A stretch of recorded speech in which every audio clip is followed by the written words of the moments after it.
పొదరిల్లు సీరియల్లో గురువారం నాటి ఎపిసోడ్లో శైలు చెప్పిన అబద్ధాన్ని కంటిన్యూ చేస్తుంది. దీంతో వరాలు ఏడుస్తూ మాధవికి విషయం చెబుతుంది. ఇదేనా నీ పెంపకం అని తిడుతుంది. దీంతో కేశవని లాగిపెట్టి కొడతాడు మాధవ. కానీ కేశవ మాత్రం ఇంకా అయోమయంలోనే ఉంటాడు. ఇంకోవైపు నారాయణ మీద దుర్గాప్రసాద్ మనుషులు దాడి చేస్తారు. ఆ తరువాత నారాయణను తన చోటుకి దుర్గాప్రసాద్ ఎత్తుకెళ్తాడు. మరోవైపు ఇదే అబద్ధాన్ని కేశవకు చెప్పి కంగారు పెట్టిస్తుంది శైలు. నా పెంపకంలో తప్పుందా? నేను తప్పు చేశానా అని శేఖరం అడుగుతాడు.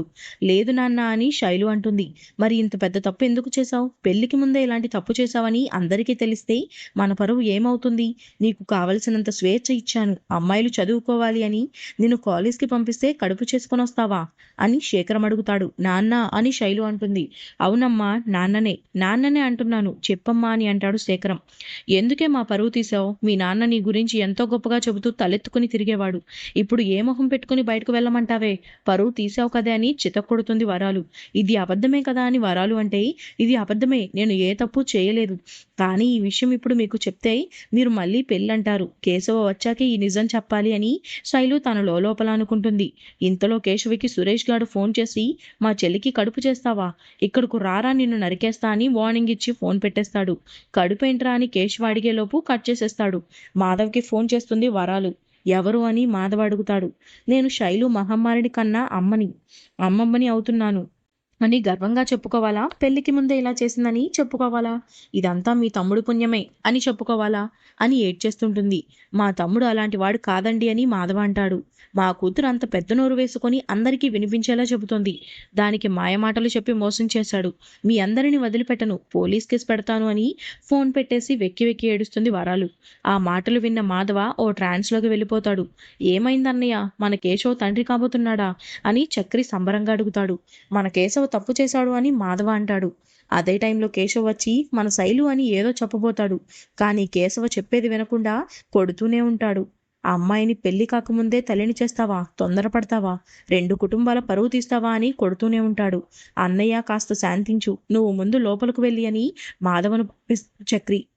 నువ్వు తొందరపడ్డావు కాబట్టే ఆ రోజు ఆ అమ్మాయి బ్యాగ్ పట్టుకొని ఇంటికి వచ్చి ఉంటుంది, అంతేనా అని తిడతాడు మాధవ.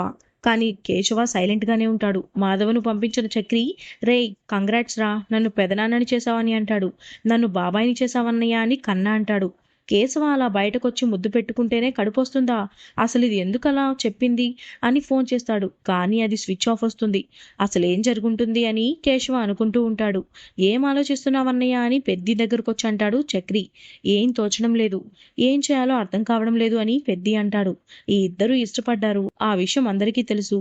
మన కేశవ తొందరపడడు. ఒకవేళ పడి ఉంటే మనం పెళ్లి చేసేద్దామని చక్రి అంటాడు. అవతలి వాళ్ళు ఏమనుకుంటున్నారో వాళ్ళ నిర్ణయం ఏంటో తెలియదు కదా అని అంటాడు పెద్ది. పోలీసులు, కౌన్సిలర్, వీధిలోని జనాలు అందరికీ ప్రేమ గురించి తెలుసు. పెళ్లి చేసినా ఎవరూ ఏమనుకోరు కదా అని చక్రి అంటాడు. ఏంటేమైంది అని పెద్ది వెళ్ళిపోవడం చూసి చక్రిని అడుగుతుంది మహా.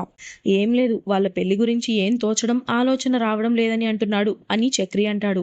నాకు తెలిసి కేశవ అలాంటి పని చేయడు, మంచివాడు. ఎక్కడో ఏదో తప్పుంది అని మహా అంటుంది. నా గురించి ఎప్పుడైనా ఇలా ఆలోచించారా అని మహాని చక్రి అడుగుతాడు.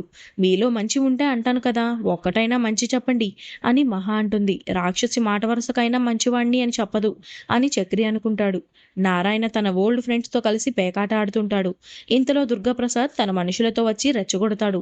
ఎంత ధైర్యం ఉంటే నా ఊర్లోకి వస్తావని అంటాడు దుర్గాప్రసాద్.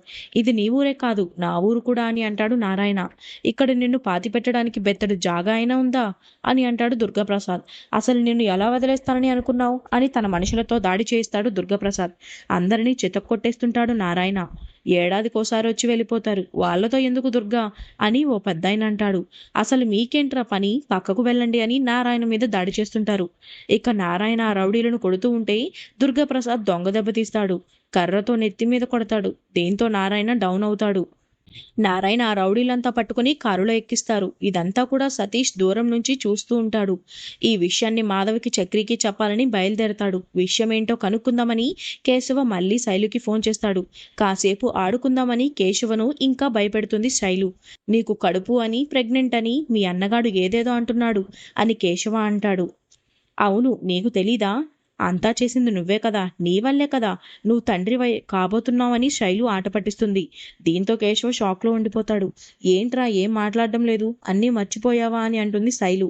నేనే చేశానా, ఇవన్నీ నాకు గుర్తులేవే అని అంటాడు కేశవ. శైలు మాటలకు కేశవ అలా కంగారు పడుతుంటాడు. అంతటితో ఎపిసోడ్ పూర్తవుతుంది.